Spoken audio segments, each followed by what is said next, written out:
A gente muda um pouquinho de assunto. Vamos falar sobre a pesquisa Atlas Intel, que mexeu com o tabuleiro da direita e acendeu um alerta no bolsonarismo.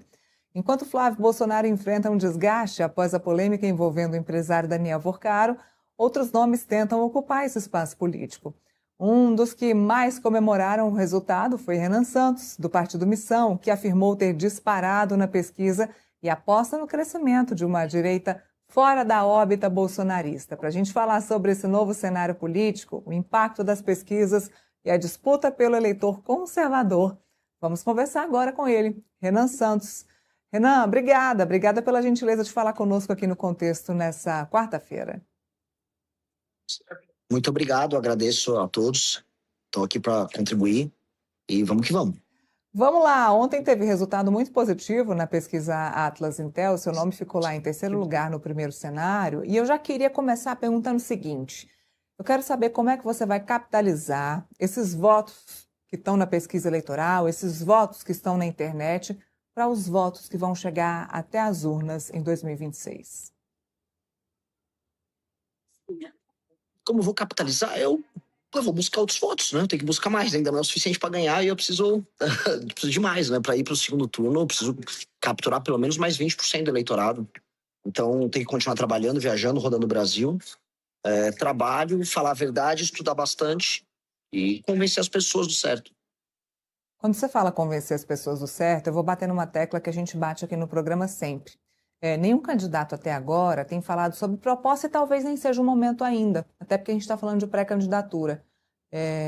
Mas existe alguma coisa que vale a pena falar neste momento para convencer as pessoas que estão indecisas a prestar atenção em você e ir atrás, pelo menos, do Renan Santos nas redes sociais?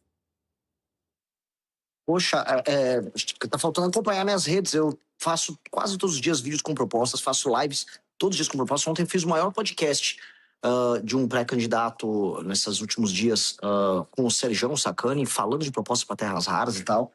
Tô aqui em Brasília, acabei de chegar, inclusive vou validar com o nosso time aqui um pacote de propostas que é o Livro Amarelo, que é basicamente um livro de propostas que nós temos para as eleições. Então, é o momento de falar de propostas, é o momento de cativar as pessoas, mostrando que, em vez de a gente ficar só xingando uns aos outros, a gente pode desenhar um tipo de Brasil diferente. É um projeto que imagina um Brasil para além dessas discussões idiotas que a gente está. Então, eu tô, assim, modéstia à parte, eu tô trazendo muita proposta pro jogo.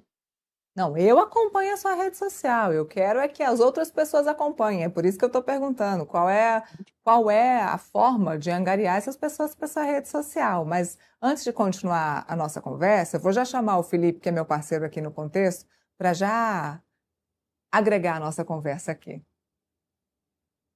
Boa tarde, Renan. Prazer estar com você aqui no Contexto Metrópolis. Renan, eu queria dar um passo para trás e queria que você explicasse para a nossa audiência quem é o Renan Santos, né? É de direita ou esquerda? É bom lembrar que, dicotomicamente, né, direita é aquela pessoa que acredita no mercado e menos no Estado. Esquerda, mais no Estado e menos no mercado. O livro amarelo do MBL, por exemplo, do Missão, ele tem um teor intervencionista, ou seja, ele acredita no Estado. Ou seja, o teor é mais esquerdista, mais desenvolvimentista do que de direita, né? O outro conceito que tem é mais liberdade, a direita e a esquerda, prevalência da igualdade. Quando você pega, por exemplo, a proposta do MBL, com aquela lei anti-Oruan, é uma proposta que, do aspecto liberal, é de esquerda, porque é o autoritarismo do Estado querendo intervir e falar o que o povo tem que ouvir e tem que ver. Então, eu queria que você explicasse, Renan Santos, é de direita ou esquerda? É conservador ou progressista? Olha, uma dicotomia boa entre direita e esquerda, que eu acho que é uma coisa bem interessante, a gente pode puxar até para além dessas discussões, por exemplo, da época da Revolução Francesa, é falar uma dicotomia entre ordem e caos, tá?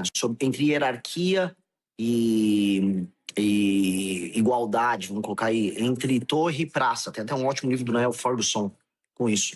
E a direita sendo mais hierárquica e buscando trazer ordem. Eu gosto disso, porque ao falar nesses termos, eu vou trazer propostas que estão presentes em países como Estados Unidos, Japão, e mais países como China e Vietnã.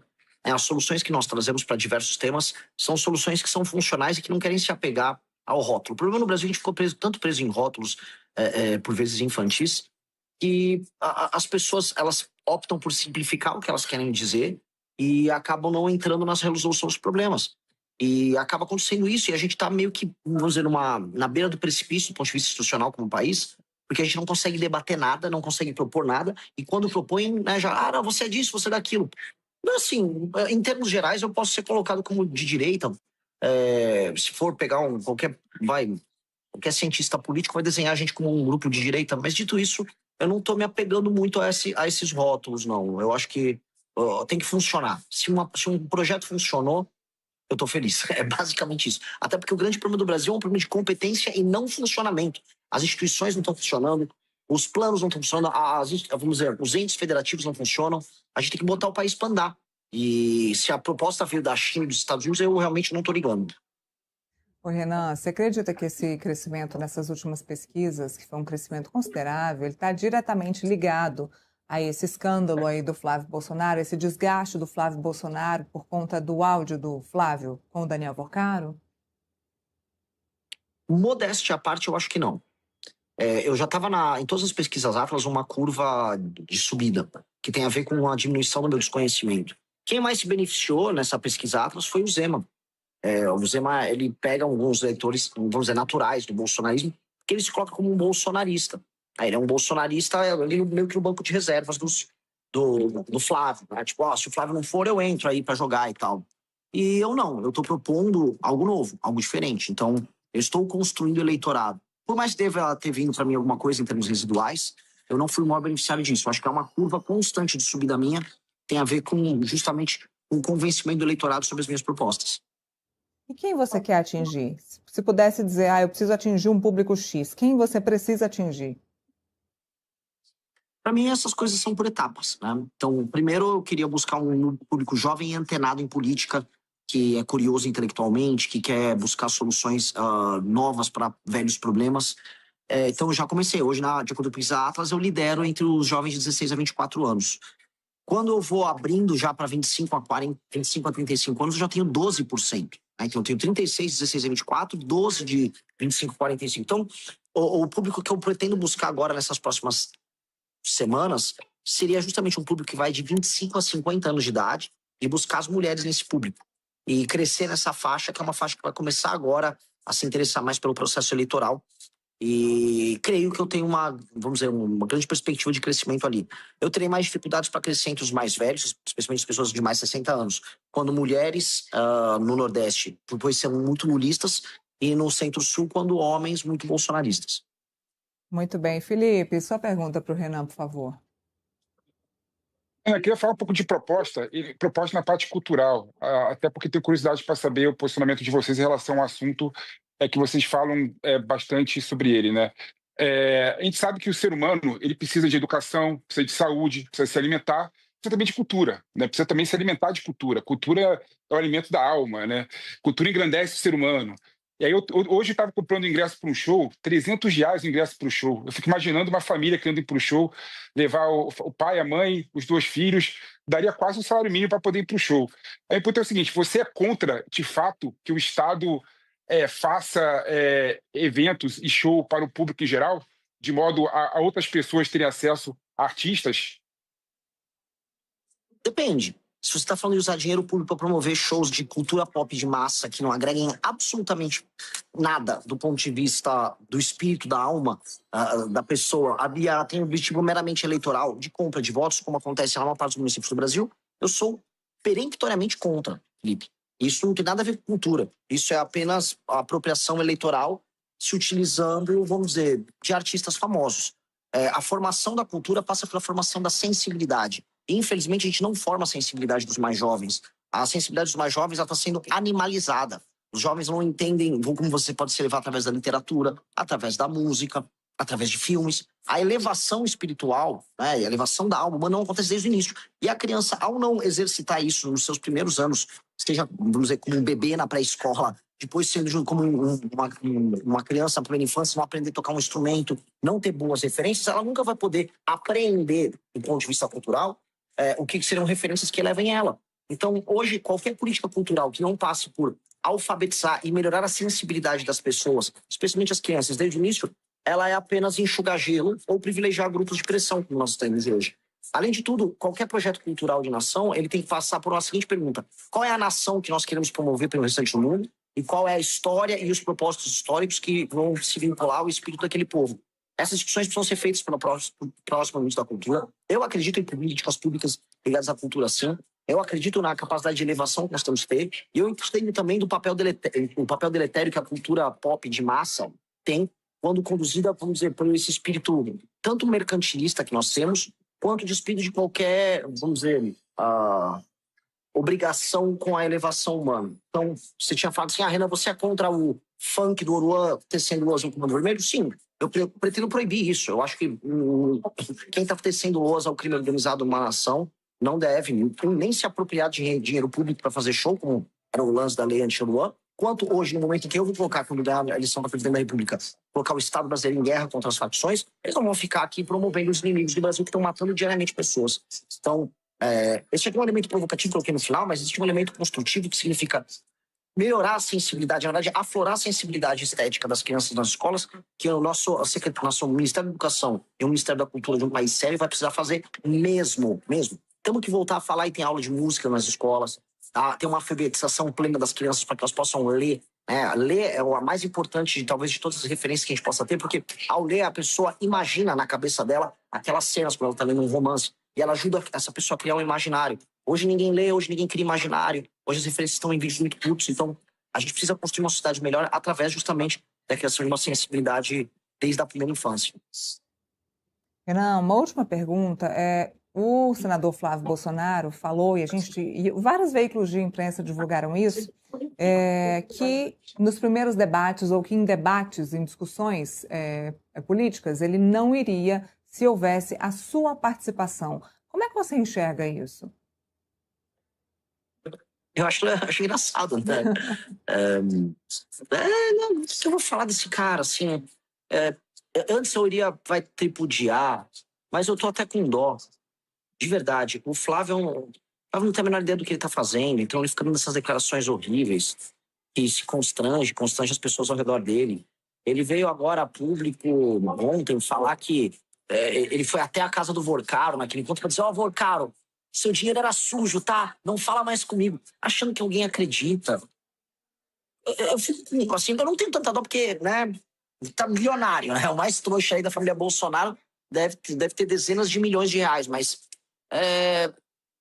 não dá. Ele tem graves problemas cognitivos, ele é uma pessoa muito, assim, muito rudimentar. Vamos colocar assim, um sujeito muito rudimentar. Então não tem muito que eu possa nem tripudiar nele.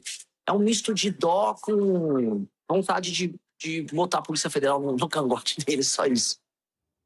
Bom, eu aproveito para chamar o intervalo comercial. Para quem está nos assistindo nos LG Channel, na verdade, eu encerro para quem está assistindo nos canais da LG Channels e no Fast TV, mas a gente continua a nossa programação normal para quem nos assiste aqui no YouTube. Eu passo a bola para a última pergunta aqui para o Felipe, para a gente encerrar a nossa entrevista com o Renan Santos. Renan, o pessoal duvidava que o Partido Missão foi sair do papel. O Partido Missão saiu do papel, efetivamente. Qual que é o seu planejamento, tirando a parte, eu quero ser da parte presidencial, né, a parte nacional, e falar com você da parte regional, né? Vocês vão colocar candidatos a governadores de todos os estados da federação, candidatos a deputados federais e senadores de todos os estados da federação. Qual que é a estratégia do Missão para essas eleições? Nós temos que disputar para ganhar no maior número de locais possíveis. E os resultados das pesquisas para o governo, dos nossos principais líderes, mostram isso. Em praticamente todos os lugares, a gente está sempre entre os 4 primeiros colocados nas pesquisas para governador. E isso assombra muita gente, porque é um partido que tem 6 meses de idade, vamos colocar assim. E ainda assim ele já se colocou competitivo. O que isso prova? Isso prova que existe um percentual do eleitorado brasileiro que já entendeu a nossa mensagem e ele não troca essa mensagem por de nenhum outro. Portanto, havendo eleitores com essa perspectiva espalhados por todo o país, haverá um candidato da missão, seja para o governo, seja para deputados, para atender essa demanda. E nós estamos bem organizados, trabalhando muito para fazer isso acontecer da melhor maneira possível. A gente, graças a Deus, vai ter chapas montadas em todos os estados da federação. Em boa parte dos estados teremos candidatos ao governo. Vem sendo um trabalho muito grande, porque nós não dispomos do dinheiro dos nossos concorrentes, mas trabalho e tecnologia e inteligência superam a falta de dinheiro muitas vezes. E nós conseguimos isso quando montamos o partido, mesmo quando todos duvidavam. E vamos conseguir isso agora nas eleições também. Eu estou bem otimista. Qual é o próximo passo? Eu estou falando que vou encerrar e não consigo continuar, e só fico continuando, mas assim, qual será o próximo passo do Renan Santos, então, nessa pré-campanha? Continuar lutando para ficar mais conhecido. Conforme as pessoas conhecem as nossas ideias, elas se apaixonam, porque é uma ideia, eu tenho uma perspectiva otimista, não vingativa, eu não estou aqui para querer guerra com ninguém, tirando o crime organizado. Eu quero aqui avisar para as pessoas que nós precisamos tornar o Brasil um dos 5 maiores países do mundo nos próximos 30 anos. É isso, ou o Brasil está alinhado, o Brasil tem muito recurso natural e o mundo está olhando para isso. E não está olhando isso de maneira generosa, está olhando isso com cobiça. Então, construir esse país é possível, construir uma nação que vai ser respeitada pelo mundo é possível. E todos os nossos problemas que a gente fica discutindo no dia a dia, do Flávio Bolsonaro convocado, é de Xandão, é do Lula falando besteira, se tornam todos pequenininhos diante das possibilidades grandiosas que a gente tem pela frente. E ao apresentar isso para as pessoas, eu cativo elas, então eu tenho que apresentar, tenho que correr, tenho que visitar o Brasil e vou fazer isso como eu puder. Se houver um segundo turno e Renan Santos não tiver passado, Renan vai apoiar alguém no segundo turno? Eu vou passar, né? Eu vou passar. Não existe outra possibilidade. Eu nunca trabalho na vida para perder. Sempre trabalhei para ganhar. Então não vou trabalhar com nenhuma hipótese que não seja a do Renan lá e as pessoas podem digitar o 14. Muito bem. Renan Santos, muito obrigada pela participação aqui no Contexto Metrópolis. Continuamos te acompanhando. Eu continuo te acompanhando no Instagram, Renan. Maravilhoso, maravilhoso. Obrigado. Valeu, tamo junto. Um abraço pro Felipe também, adoro ele. Até mais, pessoal. Até mais, tchau, tchau. Fala, galera! Gostou do vídeo? Então considere se inscrever no canal, deixar aquele like e compartilhar esse corte. Tamo junto!